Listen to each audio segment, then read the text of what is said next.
Okay. It was just that easy. I just hit that live button and we are live, guys. So I am so happy to have both of you here with me today.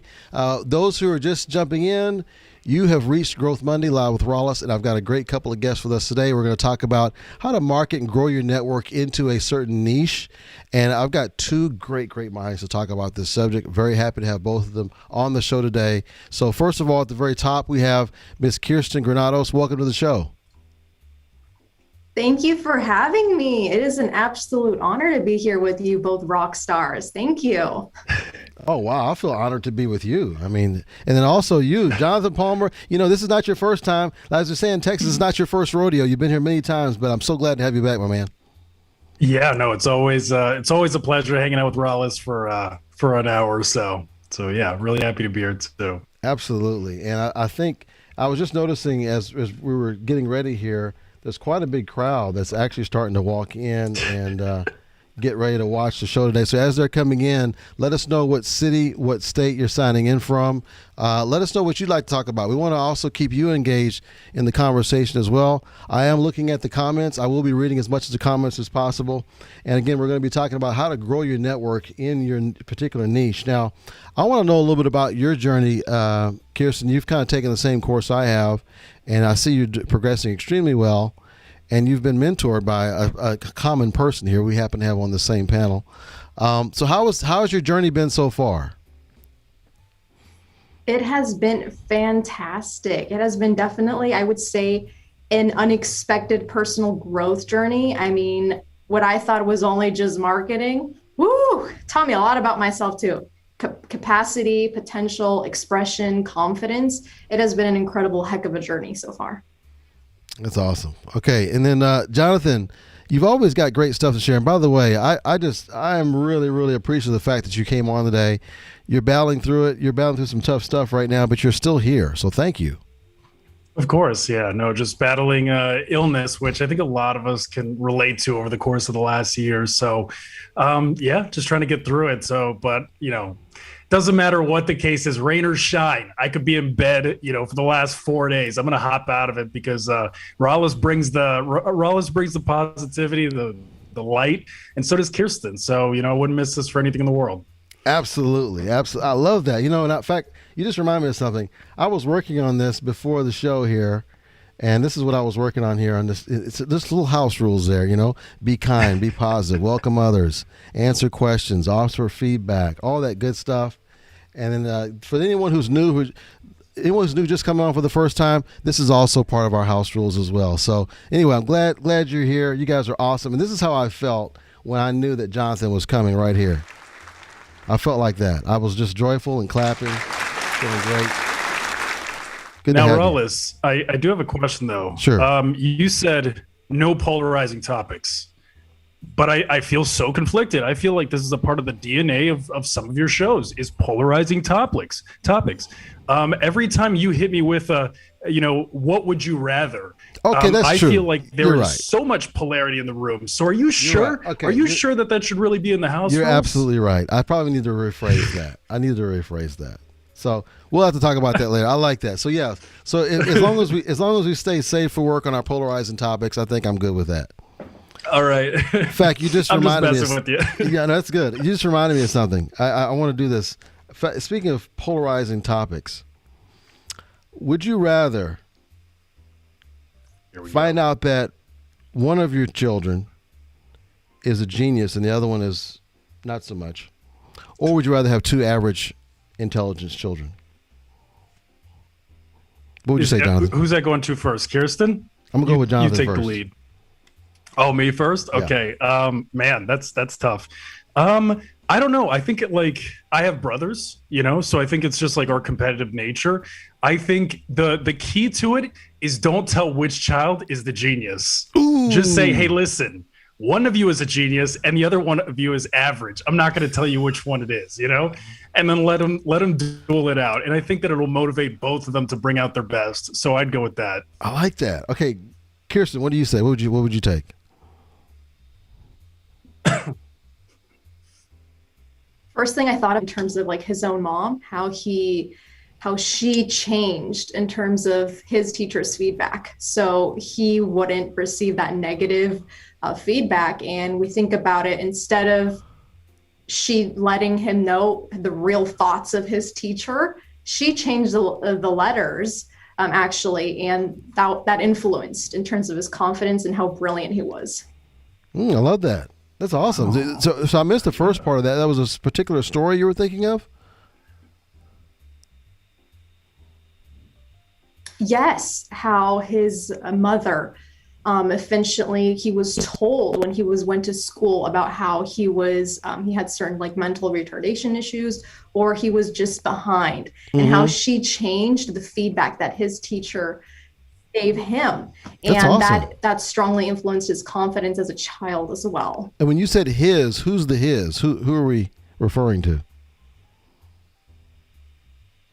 Albert. Oh, Albert. Einstein. Oh, Albert Einstein. Albert Einstein. Oh. That's the part Yes. I missed. Look at that. Okay, that is incredible. Okay, and by the way, we have Robert Barry. He says, "Hi, Kirsten Granados," and he has the little wavy hand. He's like, "Hi, guys," There you go. as well as you, Jonathan. He actually named Kirsten though, so she's I guess she's more special to She's Rob. a superstar. Yeah, she's a superstar. Gwen is here. Hey, Gwen says, Rockstar Dream Team, happy to be part of this discussion from Houston. Glad you are here. Gwen, appreciate that. Okay, so let's bring the fire here with marketing into a niche, because there's a lot of people who jump on LinkedIn. They want to expand their network, but there's a certain type of niche that they have that isn't necessarily LinkedIn coaching or marketing. So how do we get into that niche of wherever they're in? And guys in the comments, give me examples of where you'd like to have advice on particular niches or industries, so we can kind of play off that in our discussion. Now, I know for you it's financial, Kirsten. So what's your game plan? What kind of playbook have you been running? And then maybe you can add some flavor to that, Jonathan. Yeah. Of course. So, I mean, my mentor here, cough, cough, he did have me, I remember at the beginning when I was going through my journey of leveraging video in order to ultimately create content and use that as a way to bring more knowledge to people and establish myself as an authority within my space, to think about some of the most common challenges, questions clients are asking already within the people that you serve, and think about, how can I answer those? How can I dissipate people's doubts? How can I bring more clarity or just understanding around this? And that's one way that helped me. And the other aspect, especially that I thought, I'm like, why is it that we're so attracted to certain videos on social media? It was that of gamifying our messages and content in terms of myths, truths, facts, just these strong words to convey a message that we're really unpeeling the curtain or peeling down that onion of what we have to share. Awesome. Okay, I love that. Okay, and by the way, Jonathan, I got something to mention to you, that you have a commonality with someone who's in the comments right now. But before I do that, go ahead and tell me, what would you add to what Kirsten just said? I think that what she said about the gamifying of the content is super important, and I couldn't agree more. Like, I think, oftentimes, especially what I'm learning with LinkedIn or any social media platform, YouTube, what have you, and I also look at the same thing with television or media, and that's the whole thing. I feel like the deeper I get into it, the more I understand, like, okay, what's the mindset of the people that are consuming this content? How are people entertained? It almost doesn't matter. Just like, if you would have told me that I would have been into a TV show like Game of Thrones that was like based on, like a tale from like hundreds of years ago, it's obviously like from a different time, or, like a movie like Titanic, where it's like from the 1920s or, the early 1910s. It's just like, but it's the storytelling element. It's the part where we're like, we're sharing something that is very human that goes along with it. So the more that we can bring in those human elements, the more that we can bring in the storytelling component. People love stories. People love consuming content in storytelling form. So if it follows like a certain flow, whatever the type of content is, if people can connect with it or relate with it, there's a higher probability that they'll stick around until the end, in comparison to, just listing out facts for the sake of listing out facts, right? It needs to be wrapped up with a bow. And I feel like when you really get good at that, that's when people actually stick around the longest on your content, because there's this thing called dwell time, right? With dwell time, LinkedIn basically rewards creators or people that are posting for the longer that people stay on their content. So your ability to continue to hold people's attention, it's not just about getting them to stop. You got to hold their attention. And the longer you can hold their attention with storytelling elements, the more exposure that you'll get. So I feel like, there's so much to it, so much we could dive into. I like that. Yeah, that's very good. I want to just see what the audience thinks of that same point that you just made there. And they seem to like it. Very good. Excellent. Okay, so here's something you have in common with someone in our audience who's watching right now. So Rob Berry, he is an auditor. He's a chief auditor. He has a program that talks about, how to be a better auditor, ask better questions and all that. And tell us about your commonality with that. Rob's going to love to hear this. And then give us your top tip on what you would say to kind of, with his thing with the boot camp and helping auditors ask better questions. What's some tips you give on that? Yeah, and I'd also love to hear what Kirsten has to say, because I know that she also does a little bit of finance. It'd be interesting to hear her perspective. But from my point of view, again, it's gonna go a little bit deep, but I really want to help Robert, right? So something that we need to keep in mind is that, I don't want to generalize, but I've worked with enough people in that kind of industry where there seems to be a trend, which is, you have your diffusion of innovation, which, for those that may not be familiar with it, it's how quickly an individual is at adopting a new piece of technology, or, for example, the people that are the first to buy Bitcoin, the people that adopt these new pieces of technology or these new programs, social media platforms, the ones that go all in early on are the early adopters. And typically they tend to be the most successful at it because they got in early in the game.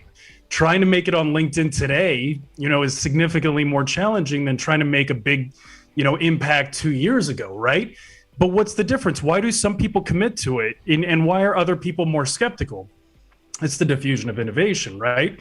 So what we find is with accountants, finance individuals, they're very risk averse, right? They don't want to necessarily dive into anything until they have, so much proof, so much evidence. Auditors, they want to ensure that there's going to be success with whatever approach they take, with a piece of technology, or in this case, creating content on LinkedIn.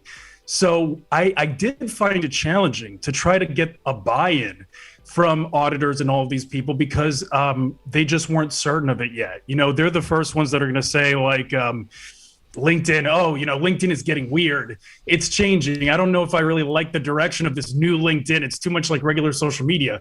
And they're typing that message on their flip phone as they're telling me, you know what I mean? Because they haven't embraced the new iPhone yet. So anyways, point being is that, I understand and I empathize with Robert, but you have to bring the message to them, right? You have to bring the message to the laggards who aren't necessarily going to be the first to innovate or embrace this new technology. So what I've found is, as much as I love the storytelling elements, with certain audiences, it may not be optimal. It's not, black and white. It has to be or isn't. So I'd say what works for them is the facts. When it comes to auditors and accountants and all these people, they want to feel safe with their investments. They want to feel safe with the way that they spend their time, and they want to feel safe with the way that they spend their money. So when it comes to somebody like that, I think it's better to have an excellent reputation, a lot of quality recommendations, a lot of quality content around their success, and how trusted names, people that have worked with them, are people that are respected in that specific industry. And I feel like when it comes to content, that kind of stuff, statistics, all of that seems to work a little bit better, but it could still be done in an entertaining way, with the storytelling elements. It's just the very first thing in my mind, what I would focus on is this am I portraying myself as a safe alternative for these people that are a little bit more risk averse? So that's kind of where I'd go with it. Ah, I like that. Very good. And by the way, Juana, welcome. Juana's here as well. And Rob says, easy for him to say Jonathan Palmer is a pro. He's laughing. He says, Juana says, Robert Berry, jealousy is not a good color on you. And he says, spot on, diffusion of innovation. So he liked that point about diffusion of innovation. Very good on that. Juana says, I feel like you need that extra layer of trust when it comes to choosing finance people to work with. So Kirsten, what would you add onto that, if anything? Yes. This is a little bit tough. Like, John, why'd you have to go so in depth? but give us the lighter side then. Yes, as someone that works in the financial sector, I would say that establishing ethos and trust can even come from in terms of consistency of providing a safe space with proven, like he mentioned, proven results. And also in terms of also evoking their human emotions too. I mean, at the end, deep down, they all fear the same things a lot of us fear, people from different backgrounds and walks of life. So evoking the emotion of loss if people don't implement certain things or certain strategies accompanied with the numbers, accompanied with the statistics can really help amplify the power of a message that these people are consuming. Oh, I like that. I like that. In fact, I think the audience resonates with it as well. So very good on that. Excellent. Yeah.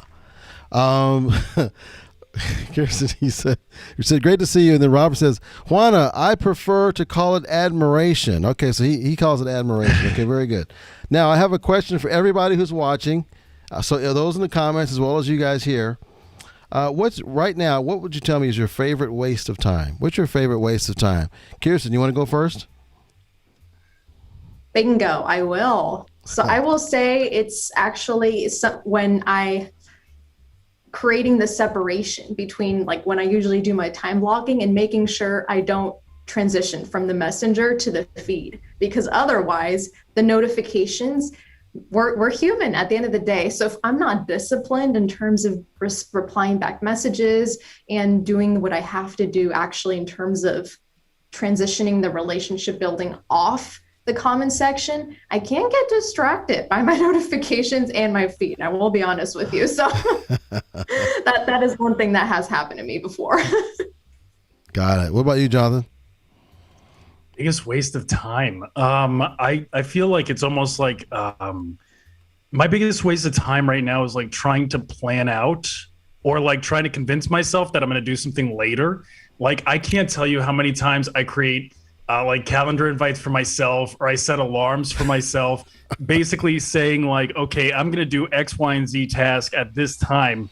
And then like 9 times out of 10, everybody knows how it is. It's like you actually do the task and it probably took less time to do the task than it did to plan on doing the task.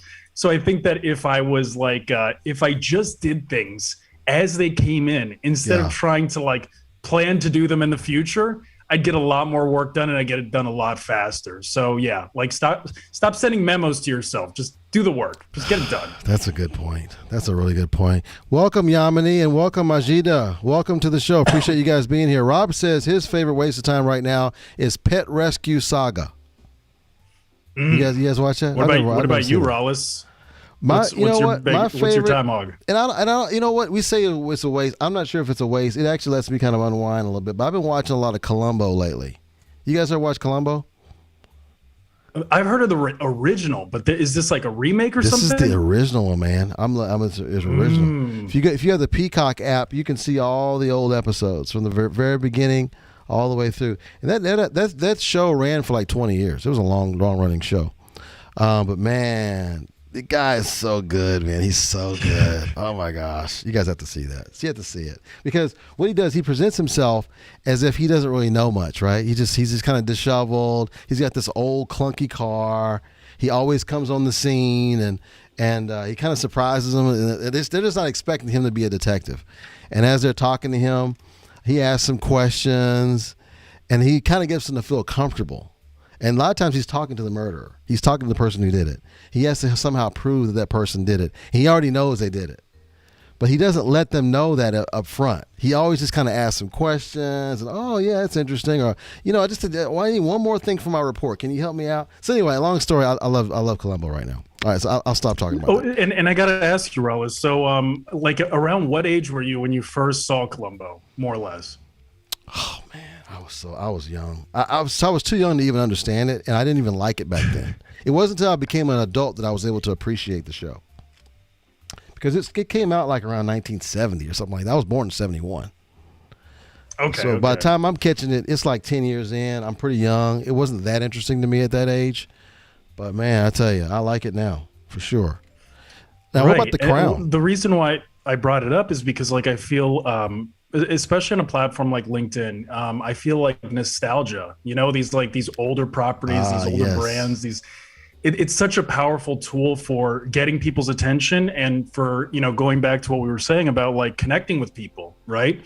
Like, I've been putting a lot more time into, despite the fact that they say like 80% of people don't watch, video content with the sound on, I've been adding a lot more music, especially nostalgic music to my content.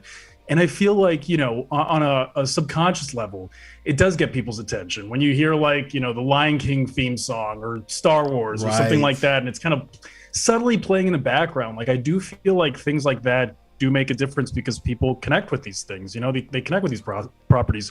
I had like 50 comments on my post last week because of taking the, life's like a box of chocolates Forrest Gump scene, because it was something that, people could relate to. I use a metaphor to kind of like introduce the idea of how like when you're on the LinkedIn feed, you really don't know what you're going to get. You're just kind of like scrolling and whatever gets brought to your attention, it's not necessarily something you search for. It just pops up. And it reminded me of like that Forrest Gump line.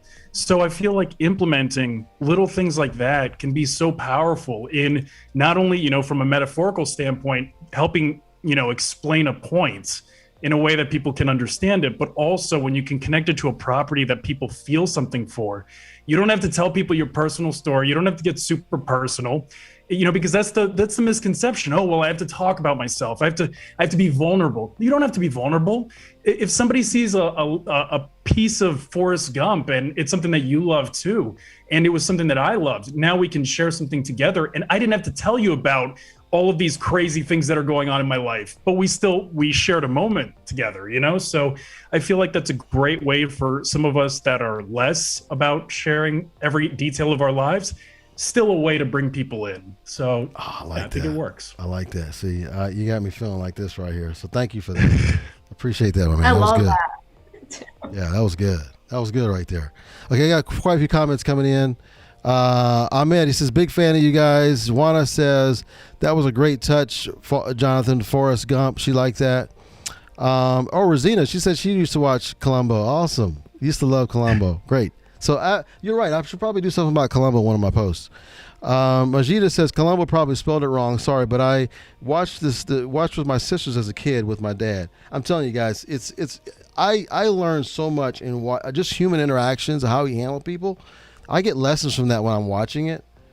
And it goes back to Chris Voss. He has a book called Never Split the Difference, and he talks about how he tries to get on the same side of the table, so to speak. He's like on the same team with who he's negotiating with. And that's how Columbo will do. He says, hey, can you just help me out? I got to have this for my report. I just need you to answer this question for me. It's just for my report. It's like, not for me, just for my report. Just so I can get everything cleared out. And he'll ask him some really tough question. And then they're just like, they have to answer it, so what would you say to that? What? And then they'll answer him and they'll say, okay, I understand, but then that creates another problem. Now I have another question. So it's just really cool the way he does that. Anyway. That's very cool. Okay, I have a would you rather question for you. I love it. So, would you rather be stuck? So in a sudden huge thunderstorm, be caught 15 miles out to sea on a jet ski, or 1 mile out on a windsurfer? Guys in the comments, I want you to answer the same question. Which one would you rather? So, Kirsten, you want to go first? In a sudden, huge thunderstorm, be caught 15 miles out to sea on a jet ski, or 1 mile out on a windsurfer. Which one would you take? I would say 1 mile out on a windsurfer because I'm not that away from the actual island. And I think it also just depends what resources or tools I have. I mean, if if I have something to deflect or like even just like a cell phone or something, I would probably try to catch that attention from like a, I don't know, some sort of rescue helicopter or something. Yeah. So okay, so Jonathan, which way are you going to go on this one? Okay, so it's 15 miles away, and then it's a thunderstorm. What kind of storm is it? It's a it says sudden huge thunderstorm. Sudden huge thunderstorm. Mm-hmm. Does anybody know if you could get electrocuted by being in the water of a thunderstorm? That, because I feel like that would be, because like, you know, like I live in Miami, so we've definitely like caught, you know, I've been on jet skis and it's been storming before, you know. Mm-hmm. I would say like I'd probably wait in the water, you know, until it kind of like passed over. So even though I'm like 15 miles away, I don't want the current to push me away, you know, because these currents can be strong. So I'd probably I'd wait it out in the water and then take the jet ski back, you know, like once it kind of clears out, especially depending on where it is in the world. If it's Miami, you'll have like the most like hurricane force winds for like 3 minutes and then it just dissipates and it's a bright sunny day again. So yeah, I'm gonna go with the jet ski. You know what? You pretty much got me convinced, man. I mean, I was with Kirsten, but then you just pulled me over to the jet ski side now. Let's see what they say in the comments here. Oh, and by the way, Gwen says Voss, yes, master negotiator. Okay. There you go. So, and Majida says, awesome tips to you, Jonathan. You gave some great tips just now. Majida says windsurfer. Yep. Robert says windsurfer. Juana, she says out in thunderstorm. So Juana, tell us which one you rather, the jet ski or the windsurfer. And Majida says jet ski, no. So I guess she's going to go with the windsurfer. Rosina says neither. I'm afraid of large bodies of water from a childhood trauma. Oh, I'm sorry, Rosina. Dr. Rosina Malaska. Okay, well, we understand. Majida says, laugh out loud. Well, JP has jet ski experience. Yeah, I feel like it's an unfair question. I think I'm gonna go with the jet ski. I'm gonna go with the jet ski. I've been on a jet ski before, and they're pretty cool. I think I'd try to wait it out, because that way once it's over, I can just turn the engine on and go, assuming it's working. Right. That's like just that. Something to think about. Yeah. Okay, so let me ask you this: if we're gonna go for a specific niche, what would you suggest in terms of content that has to do with your niche versus content that's more general? Do you just focus on just the niche content, or do you kind of mix it up? And if so, what kind of mix would you suggest? Who wants to take that first? Go for it, Kristen. Because I feel like she's a rock star lately. She's been killing it with her stuff, and it's very diverse, where mine is not. So I feel like she has more authority in that area. By the way, Juana says windsurfer. She's with you still, Kirsten. We'll go for it. I'll go with it, but it's Kirsten, not Kristen. Kirsten. Sorry, I had to point it out. I had to point it out. Thank you. So I have been employing a diversity of different types of content throughout the week. I would say that to keep in mind affinity marketing when it comes to your target audience, and think about what other brands or what other activities do these people also enjoy and consume in addition to the solution to the challenge that they're currently having. So, I mean, a lot of big brands, they do this, they collaborate, they partner together because they know that certain people they have, like, for example, it's highly likely that someone that maybe drives a Tesla, probably they consume an Apple Watch too. This person maybe likes golf. So I would say that leveraging these different types of resources and affinity marketing can help to really create a wider net as well, to not only just the niche or the industry related content. That was golden. That was golden right there. I want to see what the audience thought. Yep. Look at that. They're excited about that one. I love that with the affinity marketing, because I as soon as you said it, when you said affinity marketing, it totally resonated with me. And guys who are watching, if you're not familiar with that, just explain, just in layman's terms, really quickly again. You explained it in more detail, which I like, but just give me a simple definition of what you would say is affinity marketing. I really like this point. Yes. So to kind of break it down, it's just when we think about, okay, people that love peanut butter, most likely they consume jelly too. So it is things that are complementary and likely to be associated with a certain subject or topic in mind. I'm adding that to my list of keywords for today. So I've got game for gamifying, I've got story, and I got affinity. I love those. Those are really cool. Rob is like, he put it like 3 hand claps for you, for Kirsten. And Majida says, I mix it up, but still it matches. She said, but it still matches the arts and entertainment niche. I try not to stray too far away from that.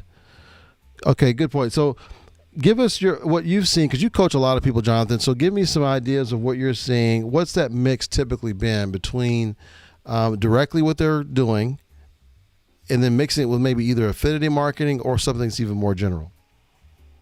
I think that I think the most challenging one is also the most fruitful, which is if you have the ability to just basically share what it is that you do, like, because that's like, if we're all being honest, it's like, why are you here? Why are you really here? You're here to generate leads for your business. You're here to, bring more exposure to your personal brand, or you're trying to network, looking for a better opportunity, whatever it is. The closer that we can be to the purest form of what it is that we do and what we offer, the better off you are. The challenge is, how many of those people are actually resonating with that thing that you do? Some of us are lucky that we're in a space that's very relevant, like myself, I suppose. So I try to stay as close to mimicking what it is that I offer, or what we offer rather, as possible. So, that way there's no confusion, because how many times have you seen somebody's content or what have you, and you're just, they start becoming a little bit, the focus seems to be a lot more on the engagement and, the likes and comments and the chase, the influence chase. And then you ask yourself, well, what is it that this person actually does? You never want to be that person. I feel like that's almost worse than chasing like the cloud, is developing the confusion where people don't even know what it is that you do. I feel like that's kind of like a counterproductive place to be. So I feel like, there has to be those elements of like what it is that you do. And then how can you add seasoning to it? It's more about that. It's like, how can you take this thing, add seasoning, make it more interesting, but don't get, still be true to yourself and that original goal, as opposed to just like chasing the cloud or chasing, influence. So I think that Kirsten said it perfectly. That this is just a little bit of a bolt on to that is, be true to that original, mission statement that you had when you started.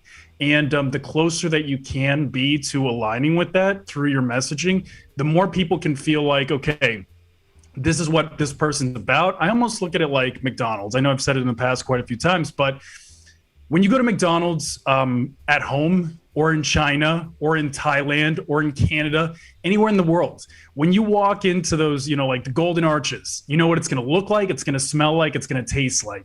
And there's something so powerful to that. It's done purposely because, like whether it's a different language or whatever, that this is a safe place that you can go and you know exactly what to expect when you walk through. It should be the same with your content. You could have different menu items. There could be different flavors, different things. But in the end, like at its core, people know exactly what you're about. They know exactly what to expect when it comes to the content. And I feel like that comfort is actually really impactful and effective in generating leads and generating business for your organization. I love that. Boy, I tell you, you hit me in the mouth with that first one, though.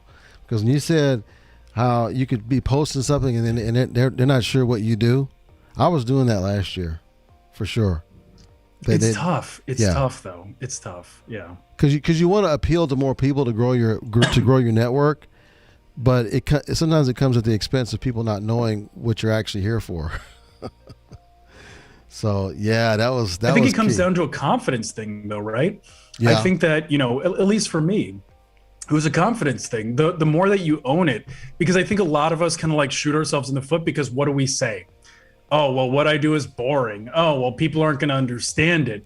We're already in the process of talking ourselves out of it. Yeah. We're like, if we don't buy into it, if our employees don't buy into it, if they don't understand, if they don't believe in it, how can you expect thousands of strangers that don't don't have any like vested interest in any of us to buy into it themselves. So I think it really starts at home. It really starts with us. Like, we have to recognize there is a need for what I do. You know, it is a great offer, you know, all of those things. And once you really like have yourself convinced of that, I felt like it did become a lot easier for me. That's great. And Dr. Rosina Molasses says, loving this. She says, wow, it makes perfect sense, Jonathan. And Majida gave me, it looks like it's like a hospital in an ear. I'm trying to figure out what that is. I'm a little slow, guys. Sorry. I'm not super on top of my emoji game. So sorry if I don't get it right off. You guys let me know if you don't mind what that means. And then Juana says, be known for one thing. Ah, very nice. Okay. So Juana, what is that one thing you want to be known for? Tell us. Inquiring minds want to know. Now, I have a question for you guys. It's a never have I ever question. And by the way, those in the comments, I want you to answer this too. And I don't care if you're watching the replay. If you're watching the replay, I still want you to answer the question because I will be looking at it later. Okay. So never have I ever been so proud I teared up. So you're going to answer I have or I've never.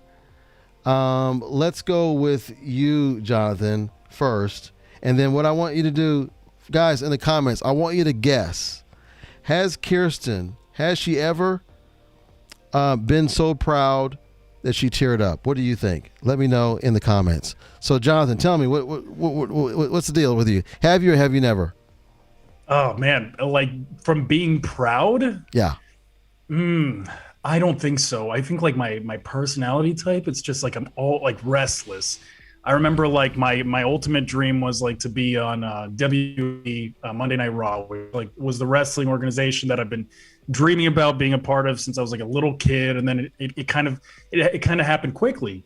And like instead of just like enjoying the moment and being proud of the accomplishment, I was just like, okay, what's the next thing? How can I get here again? How can I do this again? And it's just like I didn't take it all in. And that's like one of my greatest regrets in life is that I didn't just like slow down and appreciate it. And I think that with LinkedIn, I'm kind of like falling back into that same trap of just like, okay, well, what's the next thing? I think it's almost human nature. So I think just like I haven't, but I'm not proud of that. I think, you know, we all need to like slow down and really like enjoy those little mini successes, those little moments where things realizing that it's like we've come so far, you know, and things have been so great, but not appreciating it is not showing gratitude for, you know, the person that made all this possible for us. So I think that we need to sometimes slow down a little bit and really take it all in. I think too, the proud factor can also come into play when you have like someone who you're coaching and you see them do extremely well, because you've had some like Kirsten and myself and others who've done extremely well. So I don't know if that ever gives you one of those moments, but hopefully it does one of these days. Okay, Kirsten, we're curious here. Have you or have you never? By the way, before you say something, Rob says yes, she has. Juana says yes, she has. They think you have. So have you or have you never been so proud you teared up a bit? For the record, I'm going to say no. I'm going to think that Kirsten did not. Okay, thank you. Okay, he doesn't think you've teared up. So what is it? What's the answer? I actually do have to say yes to that. Really? And this little, okay. Let me take you on a tiny walk down memory lane. Okay, all right. So 4 years ago, actually, I broke my right foot when I was walking down a flight of stairs. I fell down 2 flights of stairs. I couldn't walk for 4 months. And the first step that I was able to take after having to have used a boot, I did tear up a little bit. I did tear up because I had a fear. I pretty much, like my doctor told me I could have walked 3 weeks before that, but I had such a fear that my foot wasn't healed and I would cause some damage. Wow. So I did tear. That's impressive. I mean, thank you for sharing that with us today. I feel joyful. So I really do. Thank you for sharing that. In fact, I think the crowd is also responding extremely well to that as well. You made it. That had to have been extremely scary. I know I would have been scared. What about you, Jonathan? My gosh.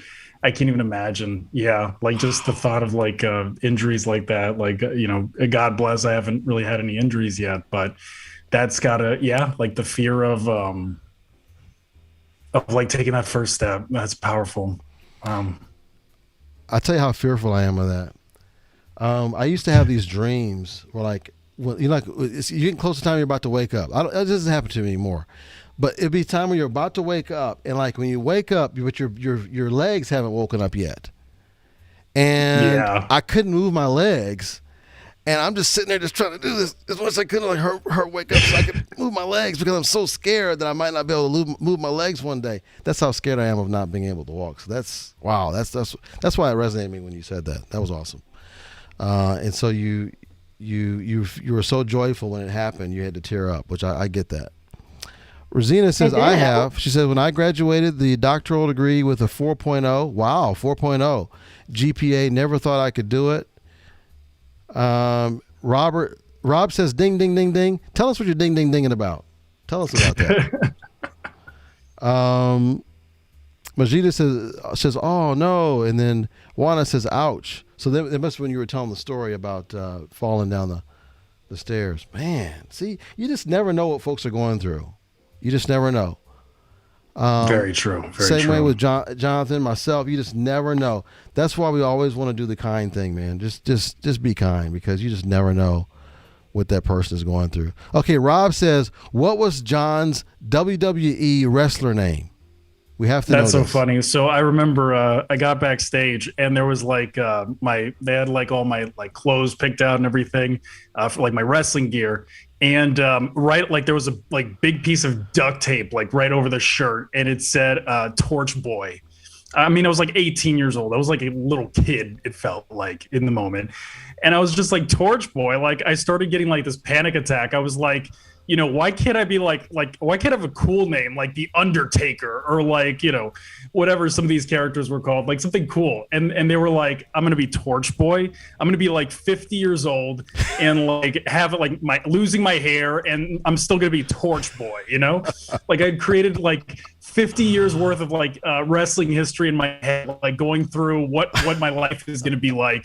And they don't even end up using the name. It was just like a placeholder, basically, So it was just like, I definitely talked myself up to that. But literally, you could just go into YouTube and put in Y2J Return 2007, and the video will pop up on YouTube. So Y2J.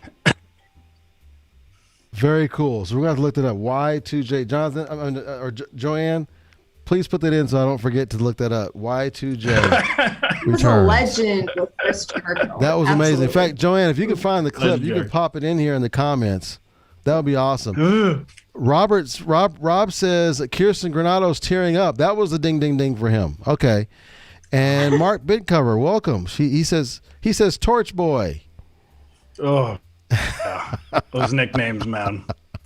Those nicknames. Okay, well, if it helps, okay, let me share a little bit. My nickname growing up was Rollo.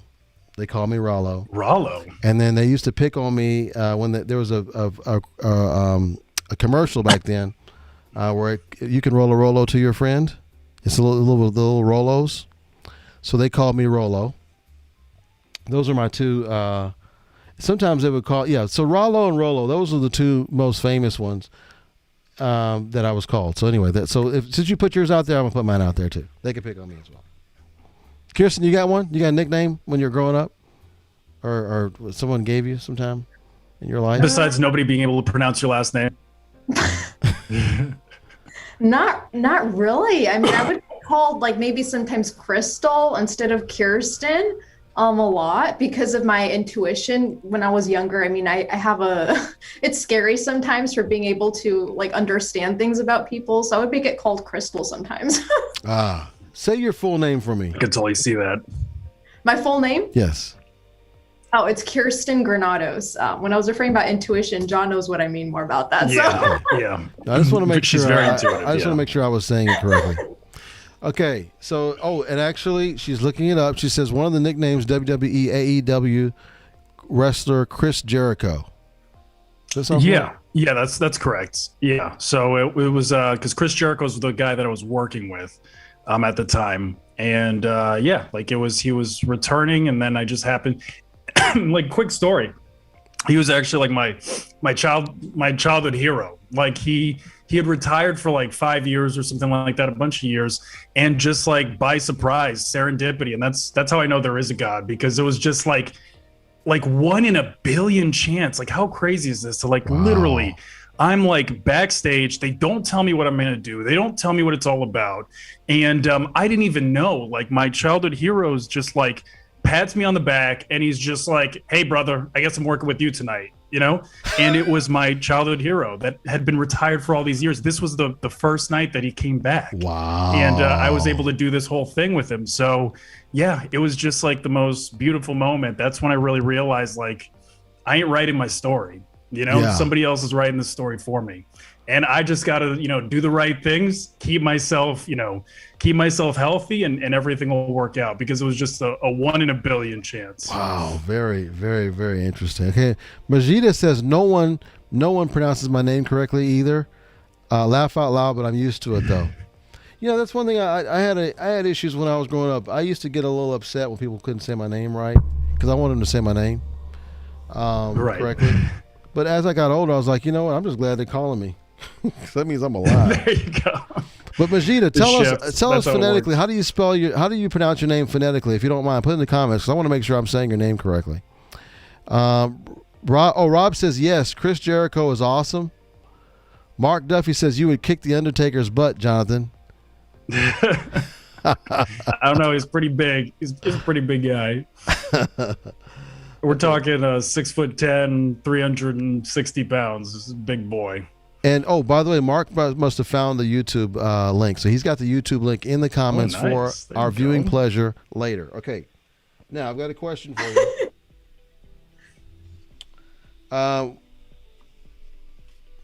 Aisle, window, or middle seat? Ooh, that's a good one. Guys in the Kirsten, you comments, go let me know what you first. guys think. I am a window seat person. Okay. Just like to be able to watch the scenery when you're in different types of, like, for example, at beginning of the flight, middle of the flight, end of the flight. I don't know. It's kind of like the journey that I actually enjoy. Like, okay, we're going to mountains. Okay, we got some ocean here. Okay, not bad. Very cool. Okay, what about you, Jonathan? All right, so like we're just like speaking about like height and weight. Like I'm a relatively big guy. I'm about 6'3", 220, 225 around there. So flight seats are incredibly uncomfortable. Like if you don't get the exit row, it's kind of like a miserable experience, right? So I always go with the aisle seat, also because, like, how many times have we been on a flight, somebody falls asleep and like you have to go to the bathroom or something, and it's like I always feel like so awkward. I'm not like I don't want to like have to wake anybody up or move anybody around. It's Yeah. the same thing like movie theaters. Yeah. It's just like like how bad do I have to go? Do I have to go so bad that like you end up like spending like 15 minutes with anxiety, like wondering like how you're gonna ask the question to ask them kindly to move? Like I overthink stuff like that. So honestly, I feel like aisle seat is probably the safest. But then in terms of like sleep, you don't have like, you can't like lay your head on the window. So I'm a little bit jealous of them too. So yeah, Awesome. I think I'll take. I'd go with aisle. I if I'm by myself, I'll typically I'm pretty easygoing. I'll take either window or aisle. I like the aisle for the same reasons you said, Jonathan. But I also like to see stuff, so I also like the window. So I do not like the middle seat, but sometimes I have to do the middle seat because if it's Jody and I, she's going to want to take the aisle, which is more convenient for her for the reasons you said, Jonathan. And I'm not going to want to sit, a whole seat over from her and have somebody in between us. Right. So Right. I want to take the middle seat. Okay. Well, that's so nice of you to like offer the window seat to somebody else. Typically, it's just like I give them like whoever I'm with, I kind of give them a death stare, and I'm just like, look at the situation. You can't put me in the middle. I'm gonna be like taking up both armrests or whatever. But that's a really controversial thing. Does the middle person, should they have the right to both armrests? I'm going to say yes. They should get both armrests because I feel like real estate wise, they have the least amount of space. So I feel like you should offer the armrest on both sides to them. You know what? That is a very sound argument. So basically, you're team middle on that you want the middle to have both access to both of them. Okay. Here's what I don't like. I don't like it when I'm next to a guy. It's typically a guy. Women don't do this, but they spread the legs out where his legs are up against mine. I'm like, dude, keep your legs in your area. I will keep mine in mine. You keep yours. I do not want you to be touching your warm leg. Right. They're just like parking spots. There needs to be like white lines that are on the ground where it's just like, okay, these are the dividers. In case anybody has it twisted, we have dividers. Yeah, this needs to be a thing. Okay, we have so many comments. Oh my gosh. Okay, so we have Mark says never the middle seat. He says window's the best except when you have to go to the lavatory. Very true. Rosina says window. And Shabnam. She says, hello, lovely people. So glad I didn't completely miss it. So glad you're here, Shabnam. Mark says no one ever pronounces his name correctly either. Oh, and Rosina says the same thing. We're a bunch of folks who have this in common, guys. People do not pronounce our names correctly. Rob says aisle. I have to go sometimes. And Rosina says, that's me, Jonathan. So she resonated with what you were saying about that, about the aisle seat. I wouldn't wake. Mark says I wouldn't wake Jonathan, but I'd have no problem waking up Rob. Okay, Majida, focus on EE. I'd prefer a window seat, but I don't know. Laugh out loud. She says, she wants window. So Majida. I want to say that better. Majida. Let me know if I'm saying that right, Majida. Thank you for clarifying. And Shabnan says you're gorgeous, Kirsten. That's so sweet. Yeah. Oh, Mark says I hate that spread your leg thing. He knows what I'm talking about. There you go. There's so many comments. Oh my gosh, we reached 100 comments today, guys. It's the Nice. It's the same with oversized people, Ross. Yeah. Bless their heart.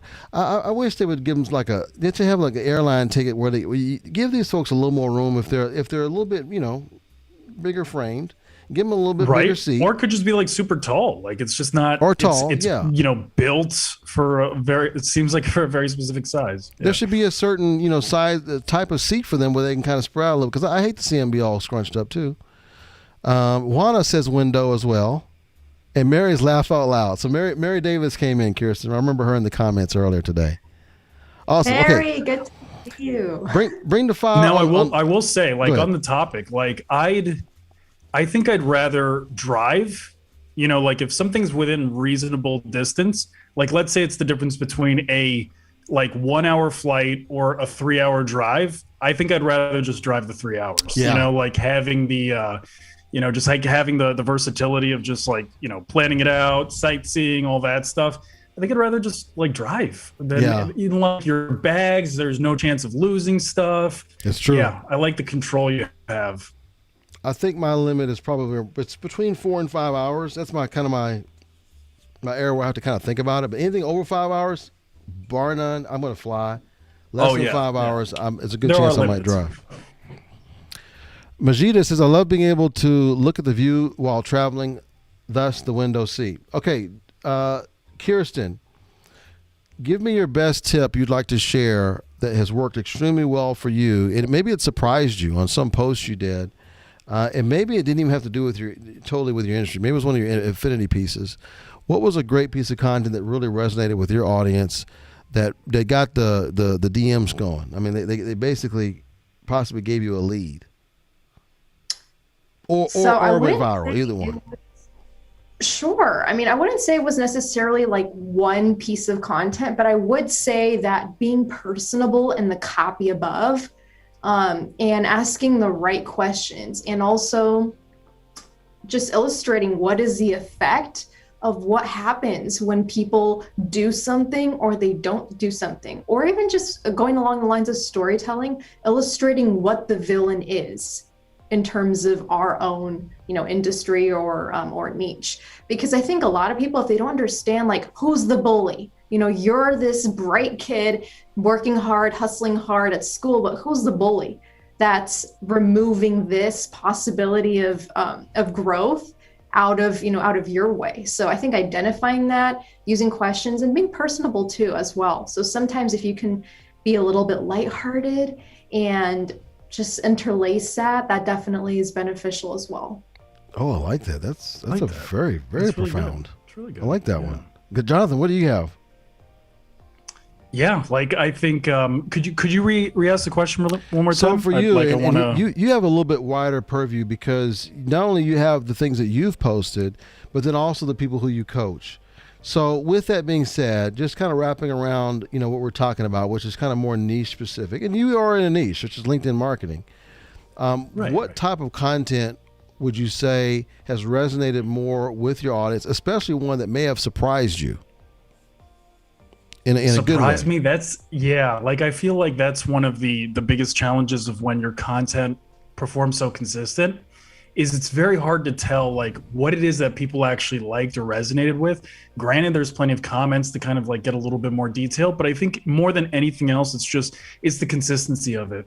It's people are tired of me banging them on their heads to do something that they, one day on their own, volition, they feel like, okay, I have to make this move. Today I have to make this change.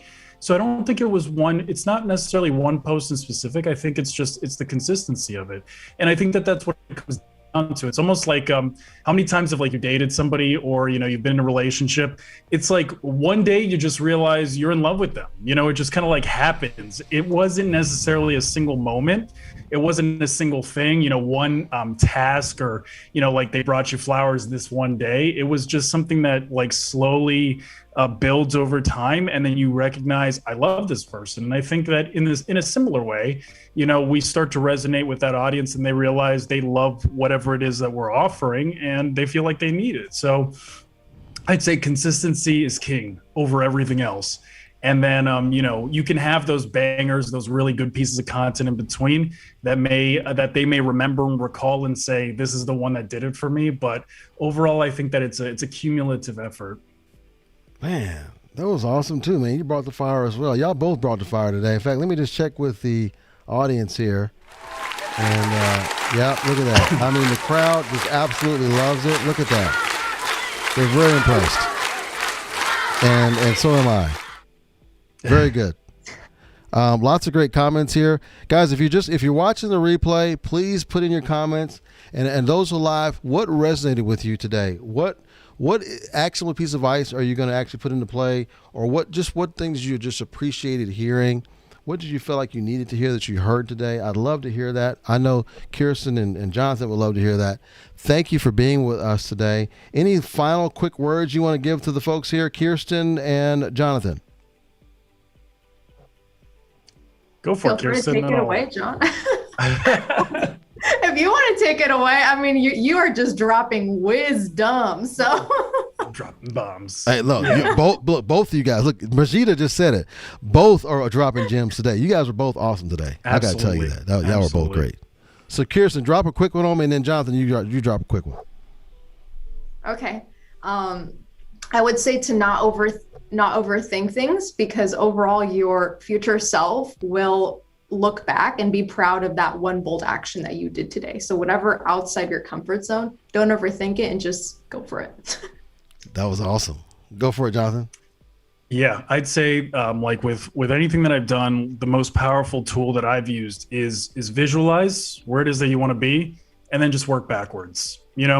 Like if you go into it believing like, this will be successful, this everything will work out, everything will be great. And if you really like put yourself in the position of there, not only are you creating kind of like the framework to get there, the direction, but also you'll treat it with a different level of respect. Like if this thing at the end of the tunnel is going to change my life, I'm going to treat it with a different kind of respect. I'm going to treat it a lot more seriously than if it's just this pipe dream. We don't treat it with the same respect when it just doesn't seem like it's something that's even possible. So I just always go with like, visualizing where it is I want to be and then have that high degree of respect for it until I get there. And, sometimes it works out. So I appreciate that. And I think the audience does too. Just taking a look at things here. They're loving it. So again, you guys were amazing today.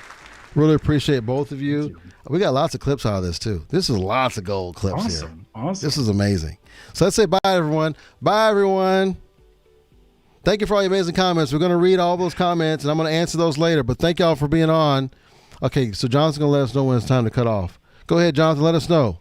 As we're waiting for that, Mark says, not overthink things. Let me think about that. Love that. So we got lots of comments here, guys, to read Good, after Ross. we get off. We're good? Okay, thanks. Hit the stop button here.